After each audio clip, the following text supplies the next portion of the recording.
जय श्री कृष्ण दोस्तों, मैं हूं आपके साथ आचार्य नीलेश शर्मा। दोस्तों, आज का है ज्योतिष का कार्यक्रम मकर राशि के लिए बहुत महत्वपूर्ण है, अति विशेष है, क्योंकि वर्ष 2023 समाप्त हो रहा है और नया वर्ष 2024 शुरू हो रहा है। तो नया वर्ष 2024 आपके जीवन में क्या बड़े बदलाव लेकर आएगा। यह वीडियो सिर्फ मकर राशि वालों के लिए विशेष रूप से बनाया गया है, इसलिए इसे अंत तक ध्यान से सुने व समझे। नवग्रहों का गोचर आपकी जन्म कुंडली में किस प्रकार होगा, कहाँ पर वह गोचर करेंगे और वह क्या फल देने में आपको सक्षम होंगे, और अंत में बाधाओं से बचने के लिए तथा आपके सभी कार्य निश्चय ही पूर्ण हो ज्योतिषी उपाय बताएंगे। जब नव वर्ष 2024 शुरू होगा तो मकर राशि से नवग्रहों की स्थिति कुछ इस प्रकार रहेगी। आपके द्वितीय भाव में राशि स्वामी स्वयं शनिदेव विराजमान है और मकर राशि वालों के ऊपर शनि की 7.5 का अंतिम चरण, तीसरा चरण चल रहा है और मार्च 2025 तक यह 7.5 आपके ऊपर चलेगी। वहीं आपके तृतीय भाव में राहु ग्रह विराजमान है, आपके चतुर्थ भाव में देवगुरु बृहस्पति विराजमान है, तो वहीं आपके नवम भाव में केतु ग्रह विराजमान है। वहीं वर्ष 2024 के शुरुआती समय पर आपके द्वादश भाव में सूर्य के साथ मंगल ग्रह रहेंगे और आपके एकादश भाव में रहेंगे शुक्र के साथ में बुध ग्रह। दोस्तों, अब आपको ध्यान से सुनना है व समझना है। सबसे पहले हम जान लेते हैं वर्ष 2024 में शुभ ग्रह देवगुरु बृहस्पति आपको क्या फल देने में सक्षम होंगे। देवगुरु बृहस्पति जो कि आपके तृतीय भाव में गोचर कर रहे हैं, वह आपके तृतीय भाव के स्वामी हैं तथा द्वादश भाव के स्वामी हैं और मई के महीने में, मई 2024 में वह आपके पंचम भाव में प्रवेश कर लेंगे। अप्रैल तक, महीने तक, यानी कि अप्रैल 2024 तक वह आपके चतुर्थ भाव में है। देवगुरु बृहस्पति की दृष्टि आपके दसम भाव, अष्टम भाव व द्वादश भाव पर पड़ेगी। इसका मतलब कि यह कि आप अपने कार्य क्षेत्र को लेकर, अपने कामकाज को लेकर फॉरेन यात्रा पर जा सकते हैं। विदेश यात्रा नहीं भी कर सकते हैं तो आपके कामकाज को लेकर लंबी यात्रा के योग दिख रहे हैं, या फिर आप खुद स्वयं अपने कामकाज को लेकर बाहर जा सकते हैं, मीटिंग अटेंड कर सकते हैं। और यहाँ पर अप्रैल 2024 तक देवगुरु बृहस्पति की दृष्टि आपके द्वादश भाव पर भी पड़ रही है, यानी कि यह आपके अनचाहे खर्चे करवा सकता है, क्योंकि देवगुरु बृहस्पति जिस भाव पर उनकी दृष्टि पड़ती है ना, वह उस भाव को बढ़ा देते हैं। द्वादश भाव पर दृष्टि डालने का मतलब यह है कि आपके खर्चे ज्यादा होंगे और थोड़े बहुत खर्चे आपके अनचाहे बिना वजह के भी देखे जा सकते हैं, जो कि बिना मतलब के खर्चे होंगे। अष्टम भाव पर भी गुरु की दृष्टि पड़ रही है अप्रैल 2024 तक, जो कि आपके खाने पीने पर कंट्रोल करने को बता रही है, यानी कि बाहर का खाने से आपको बचना है, क्योंकि अष्टम भाव त्रिक भाव माना जाता है और वहाँ पर देवगुरु बृहस्पति की दृष्टि पड़ रही है और देवगुरु बृहस्पति तीसरे भाव के स्वामी होकर 8वें भाव व 12वें भाव पर दृष्टि डाल रहे हैं। तो थोड़ा बहुत अपने स्वास्थ्य पर वर्ष की शुरुआत में ध्यान दीजिएगा बस। और देवगुरु बृहस्पति की 7वीं दृष्टि दसम भाव पर भी है। जब गुरु की दृष्टि दसम भाव पर है तो आपकी मैनेजमेंट स्किल्स बहुत अच्छी रहेगी। इसके साथ साथ यदि आप कोई फाइलिंग से जुड़कर काम करते हैं, डॉक्यूमेंट्स का काम करते हैं, कम्युनिकेट का काम करते हैं, तो यहाँ पर गुरु आपको अच्छा बनाएंगे। गुरु की दृष्टि दसम भाव पर, यानी कि आपका जो काम है वह बिल्कुल साफ रहेगा, बहुत अच्छे से रहेगा, कोई आपकी गलती नहीं निकाल पाएगा। लेकिन 2 त्रिक भाव पर देवगुरु बृहस्पति की दृष्टि है तो थोड़ा स्वास्थ्य पर विशेष ध्यान देना होगा वर्ष की शुरुआत में। लेकिन इसके बाद आएगा बदलाव, क्योंकि देवगुरु बृहस्पति पंचम भाव में प्रवेश कर लेंगे। जैसे ही पंचम भाव में वो प्रवेश करेंगे वैसे ही मकर राशि वालों के लिए बहुत अच्छा बदलाव उनके जीवन में आएगा मई 2024 से। क्यों, जैसे ही पंचम भाव में आएंगे तो उनकी दृष्टि मकर राशि पर पड़ेगी, यानी कि आपके खुद के ऊपर, और नवम भाव पर पड़ेगी आपकी जन्म कुंडली के और एकादश भाव पर। यहाँ पर गुरु का बदलाव आपके लिए बहुत ही शुभ रहने वाला है, क्योंकि देवगुरु बृहस्पति आपके भाग्य में वृद्धि करेंगे।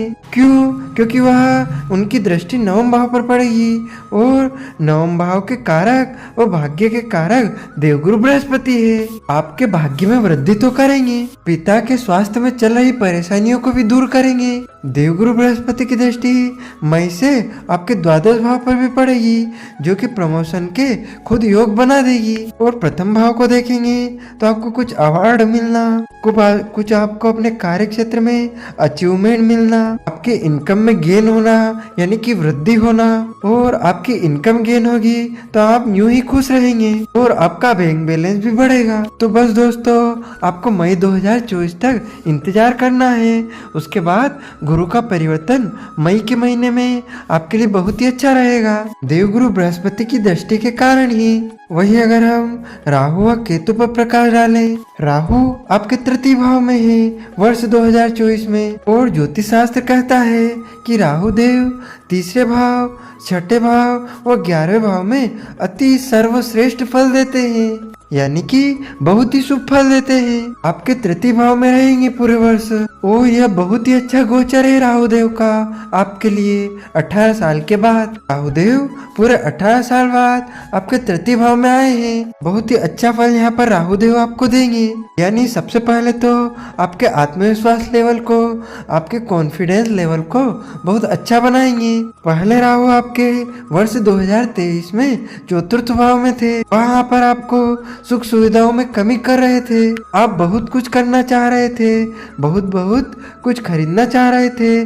बड़ी बड़ी चीजें खरीदना चाह रहे थे, लेकिन राहुदेव आपको रुकावटें उत्पन्न कर रहे थे। आप बहुत कुछ करने की सोच रहे थे, बहुत बड़ा करने की सोच रहे थे, लेकिन वहीं पर आप फेल हो जाते थे, क्योंकि राहुदेव का अभी ही बहुत बड़ा परिवर्तन हुआ है। 30 अक्टूबर 2023 को वह आपके तृतीय भाव में आ गए हैं। इसके पहले वह आपके माता के स्वास्थ्य में भी कुछ दिक्कतें दे रहे थे, जैसे कि स्वास्थ्य में गड़बड़ी, तालमेल में कमी, पीठ दर्द, जोड़ों का दर्द, चिंता।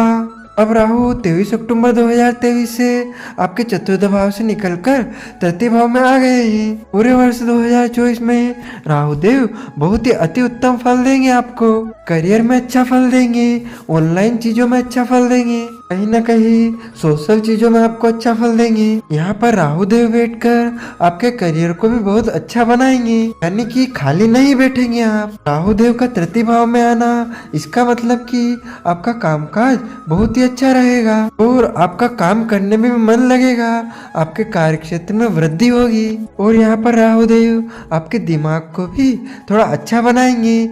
जैसे करियर में आपको पॉजिटिविटी नहीं थी, करियर में हताश हो जाना, करियर के लिए चिंता करना, तो इसको भी राहुदेव अच्छा बनाएंगे। यहाँ पर राहुदेव बहुत अच्छा फल आपको देने वाले हैं। केतु ग्रह पहले आपके दसम भाव में थे, अब नवम भाव में आ चुके हैं। केतु दसम भाव में थे तब आपका काम करने में मन नहीं लगा रहे थे, या फिर आप जो काम कर रहे थे उससे आप पूरा असंतुष्ट थे, क्योंकि वर्ष 2023 में केतु आपके दसम भाव में थे, अब नवम भाव में है। हाँ, एक बात का अभी भी आपको ध्यान रखना है, नवम भाव में केतु यानी कि अपने पिता के साथ कुछ कनेक्शन बिगड़ सकता है, इस पर आपको ध्यान देना है। केतु के नवम भाव में बैठने से पिता के स्वास्थ्य पर थोड़ा ध्यान दीजिएगा, लेकिन दसम भाव से यहाँ से निकल जाएंगे तो आपका अच्छा फल प्रदान करेंगे वर्ष 2024 में। यदि हम न्यायाधीश शनिदेव की बात करें, शनिदेव की 7.5 चल रही है आपके ऊपर, मकर राशि के ऊपर अंतिम चरण है, और शनिदेव आपके राशि स्वामी भी है, आपके द्वितीय भाव में रहेंगे वर्ष 2024 में। जून तक शनिदेव मार्गी है। सबसे पहले तो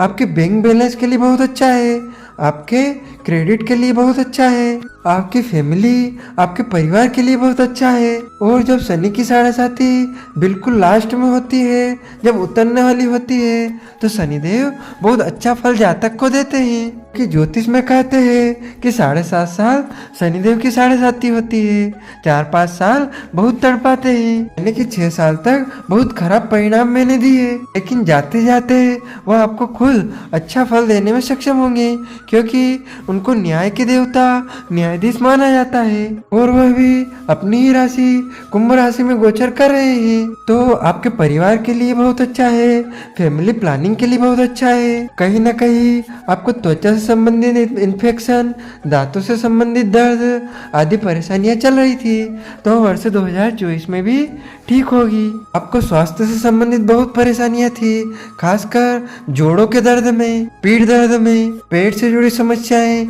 एसिडिटी, पाचन से संबंधित, गैस की समस्या, तो वह भी शनिदेव यहाँ पर दूर करेंगे। आपका करियर ऊंचे शिखर पर पहुंचेगा 2024 में। राहु, शनि व गुरु के प्रभाव से यह दिख रहा है कि आपके करियर में ग्रोथ लेकर आएंगे। क्या उपाय करने चाहिए मकर राशि वालों को वर्ष 2024 में? शनिदेव के बीज मंत्र का जाप करें। ओम प्राम प्रीम प्रोम स शनैश्चराय नमः 108 बार। हर मंगलवार हनुमान चालीसा का पाठ करें। हनुमान जी को चोला चढ़वाएं। शनिवार के दिन शनिदेव को तेल चढ़ाएं, काले तिल का दान करें और गौ माता को रोटी खिलाएं। इन ज्योतिष उपायों से आपके ऊपर आने वाली सभी बाधाएं शांत होंगी और आपके सभी कार्य निश्चय ही पूर्ण होंगे। तो दोस्तों, आप सभी को सादर जय श्री कृष्ण।